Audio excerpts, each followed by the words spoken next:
ተቃውሞን እንደ ቀልድ ከጀመረባት ቀን አንስተን ከሀገሩ በሺዎች የሚቆጠሩ ኪሎሜትሮች ርቆ እንዴት በኡጋንዳ ምድር ለመታሰር እንደበቃ ቃኘት አድርገን በአንድ ወቅት እሱን ብሎ ጫካ ድረስ የወረደውን ጀዋር መሐመድን ምን ብሎ አሳፍሮ እንደመለሰውም በጨረፍታ ሾፍ አድርገን ከቀናት በፊት መንግስት ኔትወርክ ዘግቶ ሊያጠቃን ቢሞክርም እኛ የራሳችን ኔትወርክ አለን ከፈለጋችሁኝ እዚሁ የወለጋ ቡና ስር ነኝ መቀሌም ሄደ የተባለው ውሸት ነው በማለት ድምጹን እስካሰማበት ንግግሩ ድረስ የጓድ መሮ ንግር እየተከተልን በሰውየው አስገራሚ ህይወት ጉዞ አብረን እንገረማለን።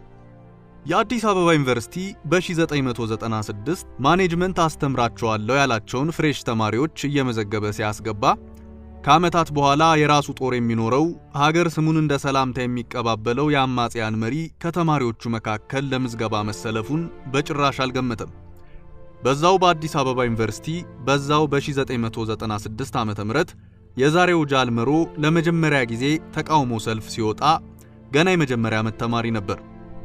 በዚህ አይነት የጀመረውን የዩኒቨርሲቲ ቆይታውን በ1998 የኦሮሞ አክቲቪስቶች በተለያዩ ዩኒቨርሲቲዎች የጀመሩትን ዘ ስትራግል ቱ ሬዚስት ኦፕሬሽን ወይም ጭቆናን የመቃወም ትግል የተባለውን እንቅስቃሴ ተከትሎ መንግስት አቅሙን ማሳየት ሲጀምር ኩምሳ ድሪባም ሸገርን እንደ ተማሪ ላይ መለስባት ከኋላው አድርጓት ወደ ቦረና ፊቱን አዙሮ ጉዞ ጀመረ።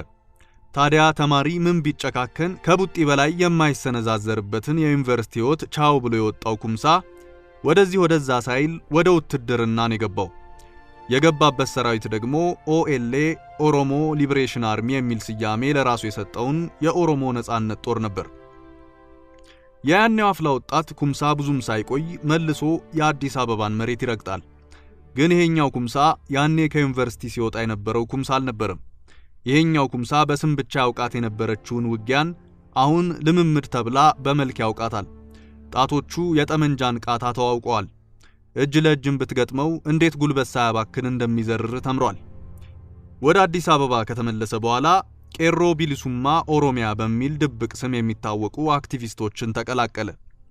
ብዙም ሳይቆይ ደህንነቶች ኔትወርካቸውን በመበጣጠስ ዋና አንቀሳቃሽ የነበሩት ተስፋውን ጨመዳና መስፍን አበበን ሲያስሩ ኩምሳ ዳግም ሸገርን ጥሎ በስተደቡብ ፈረጠጠ።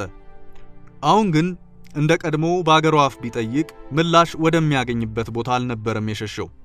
የሁለት ሀገሮች ድንበር ዘሎ ማረፊያውን የኬንያዋ ናይሮቢ ላይ ነበር ያደረገው።